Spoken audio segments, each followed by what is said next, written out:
Welcome to The Explainer. So let's just jump right in. We all know the stereotype, right? Ancient Egyptians absolutely adored their cats. You've probably seen the statues in museums or the hieroglyphs showing these sleek, elegant cats just sitting proudly next to pharaohs. It's this fascinating piece of ancient history that honestly feels super relatable today. But the real story of how that deep cultural reverence started, it is way more complex and, frankly, a lot more thrilling than just a basic love for cute pets. Today, we're going to dig into the source of this ancient feline fascination by looking at the deity right at the center of the whole shebang. Now, if you're picturing Bastet as this, gentle, purring kitty from day one, well, you are in for a shock. Seriously, how did a fierce, literally bloody lioness warrior turn into history's ultimate cat mom? We're going to completely flip what you thought you knew about this famous goddess. We're tracking an incredible evolution today, looking at how a deity who was originally feared for her fiery wrath on the battlefield eventually transformed into the comforting, maternal house cat figure we recognize now. Part 1. Who is Bastet? To really get this incredible transformation, we have to go way back to her roots. I'm talking the second dynasty of Egypt, around 2890 BCE. Let's look at her name first. In early hieroglyphs, it's spelled Bastt. Now, Egyptian deity names, they were often like secret codes for what they did. Researcher Stephen Quirk translates this as she of the ointment jar, which makes total sense when you find out her name was actually written using the specific hieroglyph for an ointment jar. She was huge on protective ointments. Oh, and here's a fun linguistic Easter egg for you. The word alabaster, it might actually trace its roots all the way back to her name, through Greek, because so many of her statues were carved from it. How cool is that? So what did she actually do? Just look at this resume. I mean, she was a fierce protector, the defender of the king and the sun god Ra. She was even depicted battling and defeating Apep, this massive evil snake.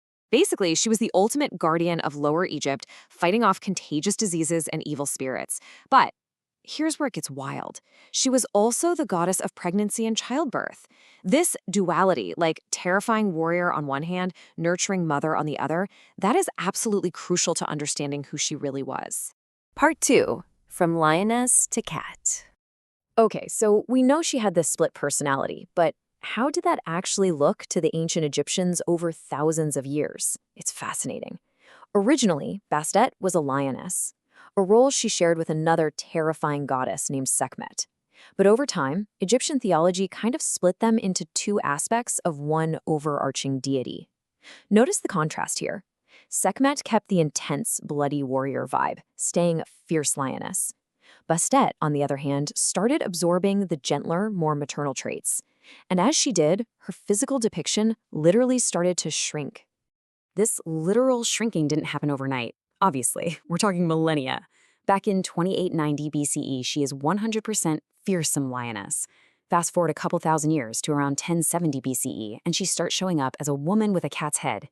Then, by 945 BCE, she's practically the domestic cat deity we think of today, like a slender woman with a cat head or just a seated cat surrounded by kittens.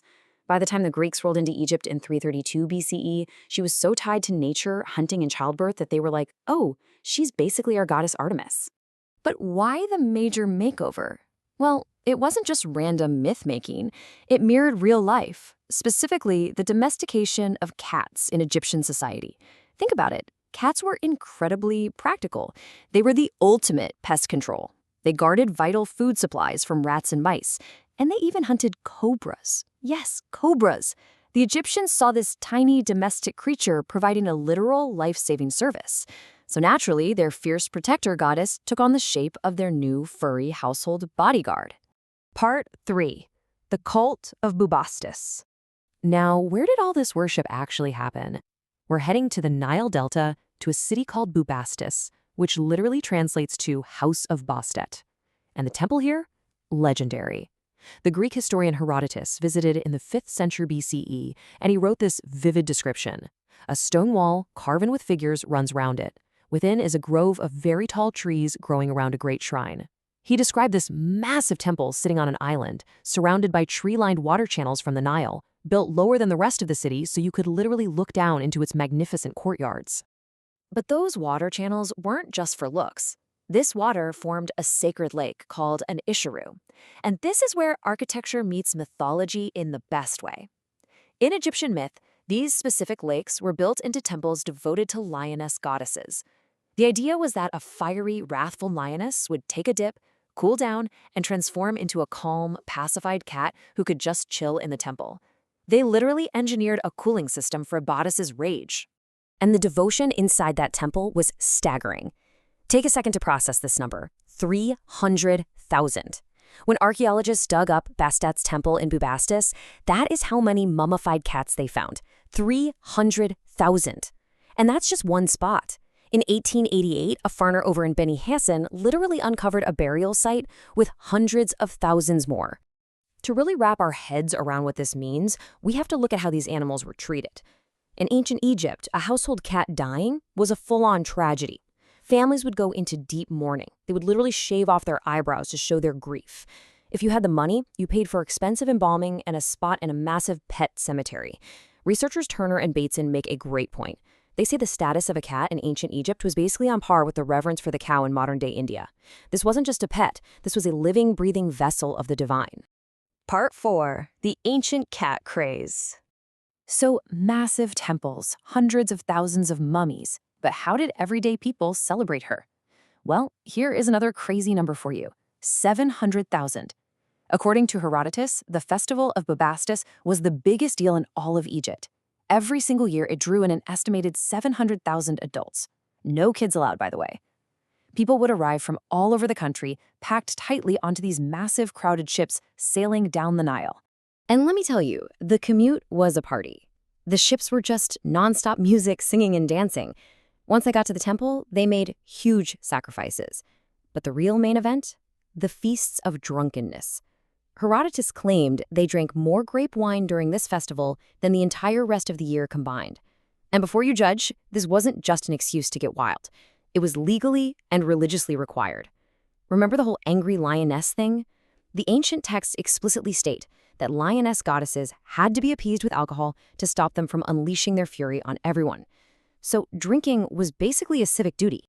This intense devotion definitely trickled down into everyday domestic life too, especially if you were rich. If you were a cat owned by Egyptian royalty, you were living large. We're talking eating off the exact same plates as the human members of the household. They were treated to high fashion, wearing custom-made solid gold jewelry.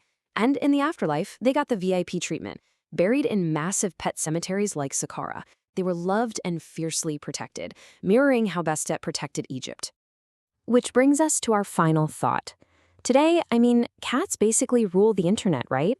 We pamper them, buy them ridiculously expensive treats, let them sleep on our keyboards, and we are devastated when they leave us. When you look at your own cat, do you see a tiny predator guarding your home, or a comforting maternal presence?